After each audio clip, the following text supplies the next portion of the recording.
Today, a puppy destroyed my SIBA.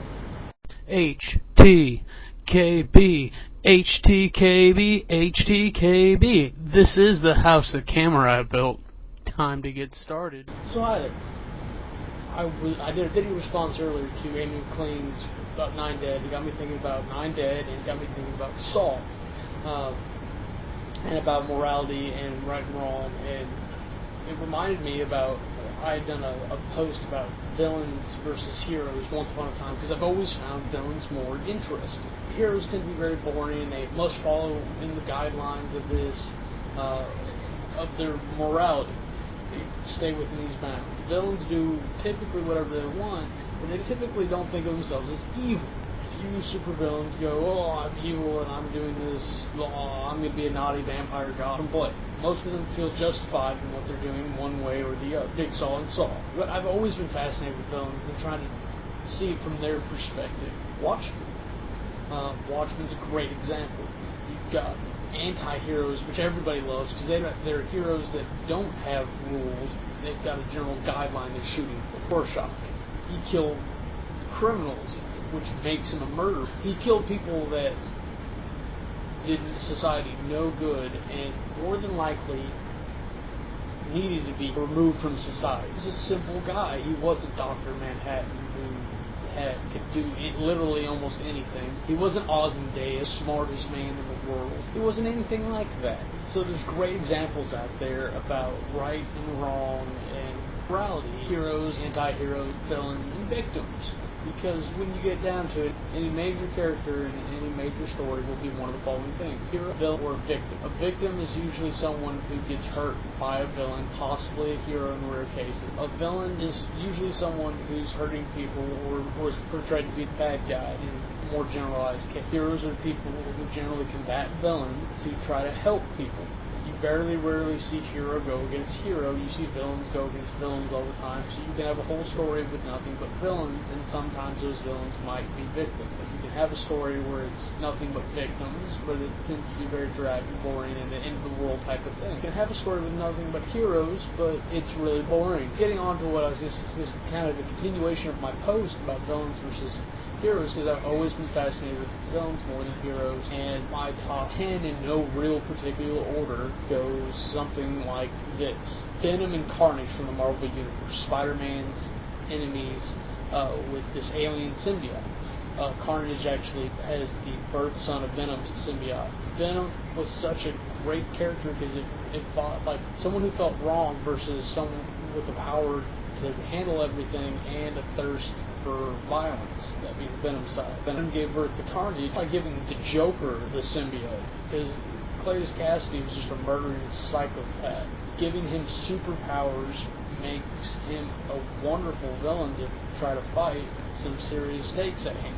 The Joker, of course, I don't think anyone will ever be able to really top Heath Ledger as the Joker in The Dark Knight. Fantastic. Definitely put him up there. Bullseye. Colin Farrell did such a wonderful job with Bullseye in the Daredevil movie, playing across from Ben Affleck. Hannibal Lecter, one of my all-time favorites. Much the anti-hero. He ate people, and they called him a murderer, but he was a genius, and he only ate people who were rude and kind of along that same vigilante side, people who he thought were wrong needed to be removed from society. He was hungry. Harlequin is another one of those people who just smart and kind of went the crazy route. If you ever watched like the Batman cartoon series, she comes off rather silly, but she has like a PhD in psychology. You saw The Birds of Prey.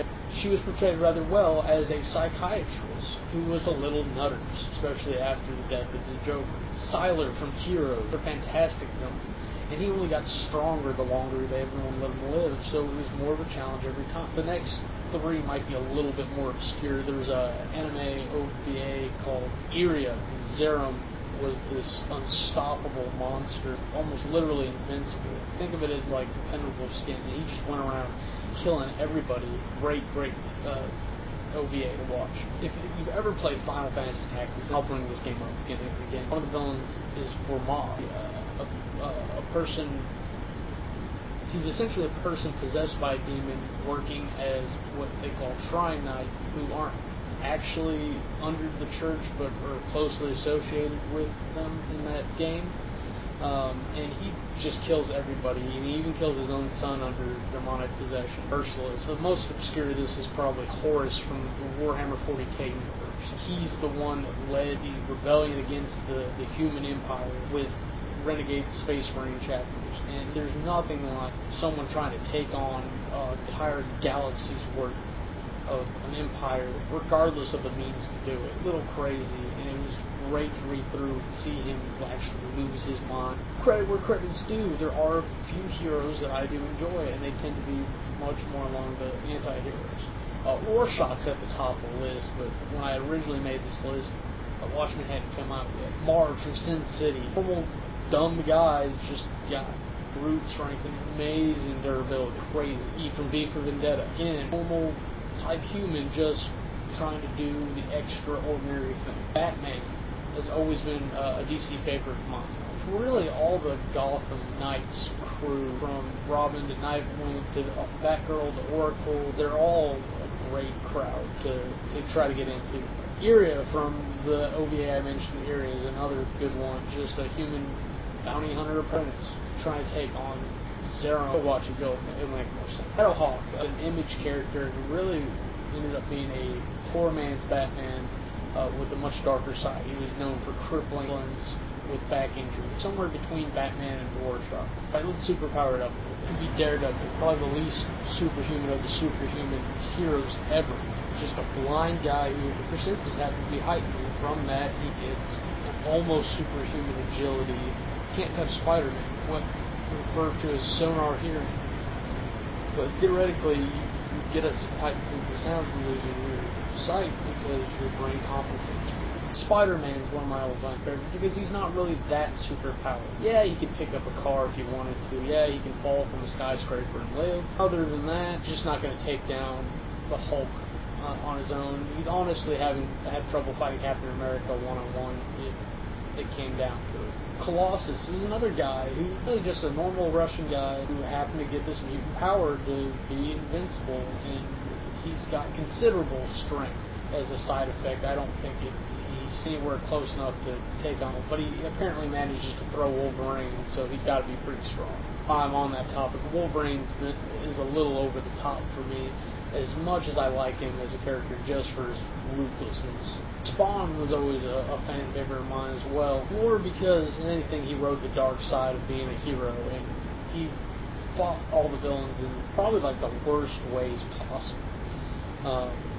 Great comic. Todd McFarlane's made a fortune off of it, and I think it's just kind of gone downhill. I think it's come to him like he tells somebody like, oh, have Spawn do this, and then they tell somebody else to have Spawn do this, and then someone under them writes a storyboard and then gives it to the artists and etc. And it's probably just all a wash at this point. I'm not going to say my favorite, but definitely one of my favorite novel heroes ever.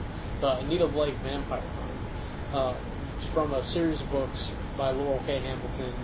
They're the Anita Blake Vampire Hunter books. If you go to Barnes & Nobles, you should be able to find them in either fiction, sci-fi, fantasy.